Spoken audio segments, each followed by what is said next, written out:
ഞാനിപ്പോൾ നിൽക്കുന്നത് പന്തളം വലിയ തോടിന് സമീപമാണ്. ഇപ്പോൾ ഇത് വലിയ തോടെന്നൊന്നും പറയാൻ പറ്റില്ല, കാരണം ചെറിയ തോടായി മാറിയിരിക്കുകയാണ്.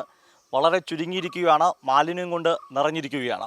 ഇവിടെ എത്താൻ കാരണം ഡിവൈഎഫ്ഐയുടെ നേതൃത്വത്തിൽ ഈ തോട് ശുചീകരിക്കാൻ പോവുകയാണ്. ഏതാണ്ട് 6 കിലോമീറ്റർ മാർച്ച് 2-ന് 3000-ലധികം ആളുകളെ കൂട്ടിക്കൊണ്ടാണ് ഈ ശുചീകരണ പ്രവർത്തനം നടത്തുന്നത്.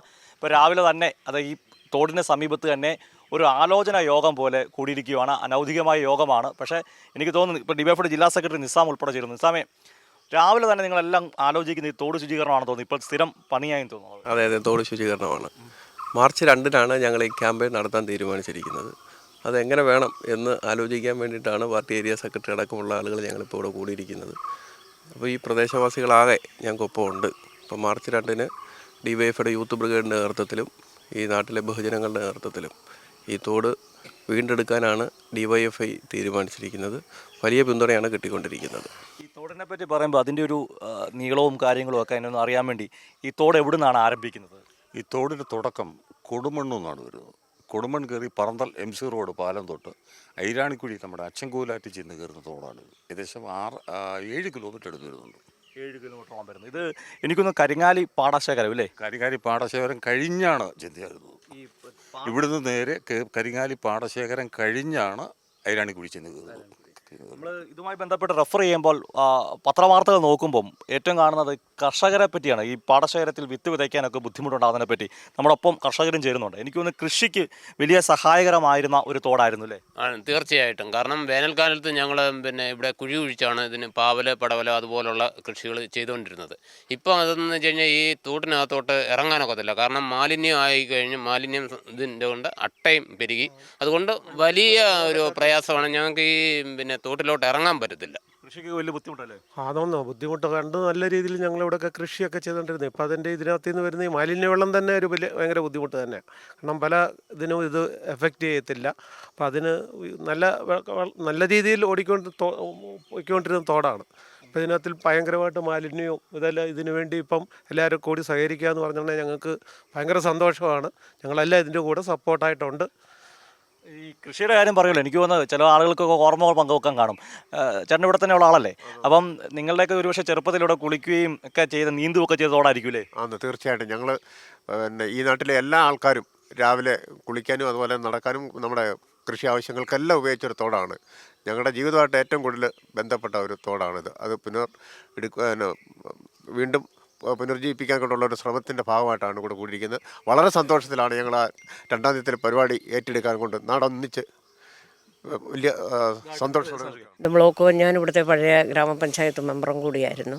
അപ്പോൾ ഇതിപ്പോൾ ഇവിടെ സൂചിപ്പിച്ചതുപോലെ ഈ വർക്ക് ഡിവൈഎഫ്ഐ ഏറ്റെടുക്കാൻ അതിന് നേതൃത്വം ഡിവൈഎഫ്ഐ കൊടുക്കുമ്പോൾ എല്ലാവിധ സഹകരണങ്ങളും ഇവിടുത്തെ പാർട്ടി എന്നുള്ള നിലയിൽ CPM-ൻ്റെ ഭാഗത്തു നിന്നുണ്ടാക്കി കൊടുത്തുകൊണ്ട് ഇതൊരു സമഗ്രമായ കേരളത്തിൻ്റെ വികസനത്തിൻ്റെ ഒരു പങ്കായി കണ്ടുകൊണ്ട് ഒരു ശുചിത്വ കേരളത്തെ സൃഷ്ടിക്കുന്നതിനുള്ള സർക്കാരിൻ്റെ നീക്കത്തിന് അനുകൂലമായി ഞങ്ങൾ നിൽക്കുന്നു. തോട് വളരെ ഭംഗിയാക്കി കൊണ്ടുപോകാൻ ഞങ്ങളാലാവുന്ന എല്ലാ പ്രവർത്തനങ്ങളും ഞങ്ങൾ ഏറ്റെടുക്കും. ഇതിൻ്റെ യോഗങ്ങളെല്ലാം ഞങ്ങൾ ചേർന്ന് കഴിഞ്ഞു. 2-ാം തീയതിയെ വരവേൽക്കാൻ വേണ്ടി ഞങ്ങളെല്ലാവരും കാത്തിരിക്കും. നാടാകെ ഈ 2-ാം തീയതി മാർച്ച് 2-ന് വേണ്ടി കാത്തിരിക്കുകയാണ്. എനിക്ക് തോന്നുന്നു ഈ തോടിൻ്റെ ഒരു അവസ്ഥയെ അപ്പം ക്യാമറ ആ ദൃശ്യങ്ങളൊന്ന് കൃത്യമായിട്ട് കാണിക്കണം. കാരണം അതുപോലത്തെ അവസ്ഥയാണ്. ഇപ്പോൾ ഇത് ഒരു ഭാഗത്ത് എത്തുമ്പോൾ തന്നെ നടുഭാഗം കണ്ടോ, തോടിൻ്റെ വീതി കുറഞ്ഞു വരുവാണ്. അതാ പറഞ്ഞാൽ വലിയ തോട് ഇപ്പം ചെറിയ തോടായി മാറിയിരിക്കുകയാണ്.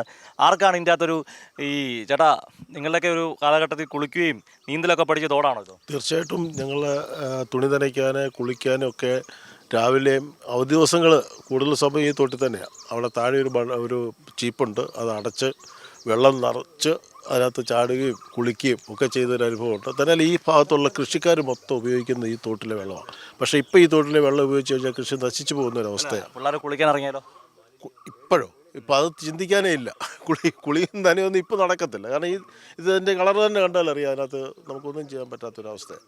പക്ഷേ ഇത് ഇപ്പോൾ ഒന്ന് ക്ലീൻ ആക്കി കഴിഞ്ഞു കഴിഞ്ഞാൽ വീണ്ടും ആ പഴയകാല സ്മരണകൾ ഉയർത്തിക്കൊണ്ട് ചിലപ്പോൾ ഞങ്ങളൊക്കെ വീണ്ടും വന്ന് കുളിക്കാനുള്ള സാധ്യതയുണ്ട്. CPM-ൻ്റെ ഏരിയ സെക്രട്ടറി ജ്യോതികുമാറോട് ചേരുന്നുണ്ട്. സഖാവേ, വലിയൊരു ആളുകൾ തന്നെ വലിയ പിന്തുണയായി എത്തിയിരിക്കുകയാണ്. വലിയതോടെ മാർച്ച് 2 ഒരു ചരിത്ര സംഭവമാക്കാൻ പോവുകയാണോ? ഞങ്ങൾക്ക് വലിയ സന്തോഷമല്ലേ. ഞങ്ങളിത് ആലോചിക്കുമ്പം ഡിവൈഎഫ്ഐയുടെ ജില്ലാ കമ്മിറ്റിയുടെ നേതൃത്വത്തിലാണ് ഈ പരിപാടി പ്ലാൻ ചെയ്യാൻ തീരുമാനിച്ചത്. ഇവിടുത്തെ പാർട്ടിയും ബഹുജനങ്ങളും കക്ഷി രാഷ്ട്രീയത്തിന് അതീതമായി എല്ലാ ജനവിഭാഗങ്ങളും ഈ തോടിൻ്റെ നവീകരണവുമായി ബന്ധപ്പെട്ട പ്രവർത്തനത്തിൽ പങ്കെടുക്കാനായിട്ട് തയ്യാറായിട്ടിരിക്കുകയാണ്. ഇത് മൈനർ ഇറിഗേഷൻ്റെ തോടാണ്, MIA തോടാണ്. പണ്ട് ഒരു 10-25 വർഷം മുമ്പ് ഈ തോടിൻ്റെ ഒരു നവീകരണം നടന്നിട്ടുണ്ടെന്നുള്ളത് ഒഴിച്ചാൽ പിന്നീട് ഒരു നവീകരണവും അതിൻ്റെ പ്രവർത്തനങ്ങളും ഒന്നും തന്നെ നടന്നിട്ടില്ല. നഗരസഭയിലെ 7 വാർഡുകൾ കടന്നു പോകുന്ന തോടാണിത്, വലിയ തോട്. അത് വൃത്തിയാക്കുക എന്ന് പറഞ്ഞാൽ, ഇവിടെ പണ്ട് കൃഷിക്കാരെന്ന് പറഞ്ഞാൽ ഈ മേഖലയെന്ന് പറഞ്ഞാൽ വലിയ കൃഷിയായിരുന്നു, നെൽകൃഷിയായിരുന്നു ഏറ്റവും കൂടുതൽ ഉണ്ടായിരുന്നത്. അതിനുശേഷമാണ് ഈ ആളുകളെല്ലാം കരകൃഷിയിലേക്കൊക്കെ നീങ്ങുകയും ഇവിടെ ഈ തോടിന് 5 ബണ്ടുകൾ, ചീപ്പുകളുണ്ട് ഇതിൻ്റെ ഇടയ്ക്ക്. പറന്തൽ മുതൽ ഇവിടെ വരെ 5 വെള്ളം തിരിക്കാനുള്ള സംവിധാനം മൈനർ ഇറിഗേഷൻ്റെ ഭാഗമായി അവരുണ്ടാക്കിയ ചീപ്പുകൾ. അതിൽ കൂടിയാണ് വെള്ളം തിരിച്ച് ആളുകളെല്ലാം നന്നായിട്ട് ഈ കൃഷിയെല്ലാം ചെയ്തുകൊണ്ടിരുന്നത്. DYFI എന്ന് പറയുന്ന യുവജന സംഘടന ഇപ്പം ഈ സംരംഭം ഏറ്റെടുത്തിരിക്കുന്നു എന്ന് പറഞ്ഞാൽ സമൂഹത്തിൻ്റെ പൊതുവായിട്ടുള്ള എല്ലാ വിഷയങ്ങളിലും ബന്ധപ്പെടുന്ന യുവജന സംഘടന എന്നുള്ള തരത്തിലേക്കാണ് DYFI ഈ കാര്യങ്ങൾ ഏറ്റെടുത്തു. പാർട്ടിയുടെ പൂർണ്ണ സപ്പോർട്ടുണ്ട്, മറ്റാളുകളുടെ ബഹുജന സംഘടനകളുടെ എല്ലാ സഹായങ്ങളും ആ കാര്യത്തിലുണ്ട്. ഞങ്ങളിത് മാർച്ച് 2-ാം തീയതി ഒരു ഉത്സവമായിട്ട് ഈ പരിപാടി ഇവിടെ പൂർത്തീകരിക്കാനാണ് തീരുമാനിച്ചിട്ടുള്ളത്. തൊട്ടടുത്തിരിക്കുന്ന ആളെ പരിപാടിയുടെ കൺവീനറില്ലേ, കൺവീനർ ഇവിടെ ഇരുന്നാൽ പോരാ. കൺവീനർ ഞാൻ ഒരു കാര്യം പറയാം. കൺവീനർ കാരണം എല്ലാവരും എനിക്ക് തോന്നുന്നു ഒരു ആഘോഷമാക്കാനുള്ള ഒരു സ്ഥിതിയിലേക്കാണ് കൺവീനറെ വിളിച്ചുകൊണ്ട് വന്നത്. അറിയോ, ഈ ദൃശ്യങ്ങളൊന്ന് കാണിച്ച് നിസാം പോയോ DYFIയുടെ? നിസാം കൂടെ വാ. അതായത് ആദ്യം കൺവീനറോട് ചോദിക്കുന്നതിന് മുമ്പേ ആ ദൃശ്യങ്ങളൊന്ന് ക്യാമറ കാണിക്കൂ, ആ തോടിൻ്റെ ഒരു ശോചനീയാവസ്ഥ. ഇപ്പോൾ നമുക്ക് ആ ദൃശ്യങ്ങൾ കൃത്യമായിട്ട് കാണാൻ സാധിക്കും. തോടല്ല ഒരു കര പോലെ കിടക്കുന്നത്. അതുകൊണ്ട് കൺവീനറോട് ചോദിക്കുകയാണ്, ഈ ദൃശ്യങ്ങൾ സാക്ഷിയാണ്, ഇനിയും മാർച്ച് 2-ന് ശേഷം എങ്ങനെയായിരിക്കും ഈ തോട്? മാർച്ച് 2-ന് ഞങ്ങൾ രാവിലെ 7 മണിക്ക് ഇതിൻ്റെ ക്ലീനിങ് പ്രവർത്തനം ആരംഭിക്കും. DYFIയുടെ ജില്ലാ കമ്മിറ്റിയുടെ നേതൃത്വത്തിൽ യൂത്ത് ബ്രിഗേഡർമാരും ഈ പന്തളം ഏരിയയിലെ ബഹുജനങ്ങളും ആകെ, അതോടൊപ്പം തന്നെ കക്ഷി രാഷ്ട്രീയ അതീതമായി ഈ നാട്ടിലെ എല്ലാ രാഷ്ട്രീയക്കാരെയും ഞങ്ങൾ ഇതിൻ്റെ ഭാഗമായി ക്ഷണിക്കുകയാണ്. ഞങ്ങൾ 2-ാം തീയതി ഒരു 3-4 മണിയോട് കൂടി ഇത് പുനർജീവിച്ച്, ഈ തോട് പുനർജീവിച്ച് ഈ നാടിന് സമർപ്പിക്കും. ഞാൻ ചോദിച്ച ഉത്തരം പറഞ്ഞില്ല. ആ ഭാവം അങ്ങനെ അതുൾപ്പെടെ ഈ കാണുന്ന ഭാഗങ്ങളെല്ലാം വളരെ വൃത്തിയായി തന്നെ ഈ തോടിൻ്റെ വീതി അടക്കം, ഇവിടെ ആദ്യം സൂചിപ്പിച്ച പോലെ ഈ തോടിൻ്റെ വീതിയൊക്കെ 2 കരയും വൃത്തിയാക്കി എല്ലാവിധ ഇതോടുകൂടി നല്ല ഈ ജനങ്ങൾക്ക് സമർപ്പിക്കുമ്പോൾ പഴയ രീതിയിൽ തന്നെ, ഈ തോടിൻ്റെ പഴയ രീതിയിൽ തന്നെയുള്ള പുനർജീവനമാണ് ഉറപ്പായിട്ട് ഞങ്ങൾ എല്ലാവരും കാണും. അതായത് തീർച്ചയായിട്ടും ഈ നാടിന് ഞങ്ങൾ സമർപ്പിക്കുമ്പോൾ ഈ തോട് പഴയ രീതിയിൽ തന്നെ ആക്കി ഈ ജനങ്ങളുടെ എല്ലാം പങ്കാളിത്തോടെ മാറ്റാൻ വേണ്ടിയാണ് ശ്രമിച്ചിട്ടുള്ളത്. അതങ്ങനെ ഉണ്ടാവും എന്നാണ്. വലിയ വെല്ലുവിളി ഞാൻ ചോദിക്കുന്നത്. കാരണം അറിയോ, നമ്മൾ കൈകോർക്കാൻ തെളിനീരായി. അതെ, തെളിനീര് സമ്മാനിക്കും. വെല്ലുവിളി ഞങ്ങൾ ഏറ്റെടുത്തു. ഇതിപ്പോൾ വലിയ തോടെന്ന് പേര് മാത്രമാണുള്ളത്. മാലിന്യ കൂമ്പാരമായ ചെറിയ തോടാണ്.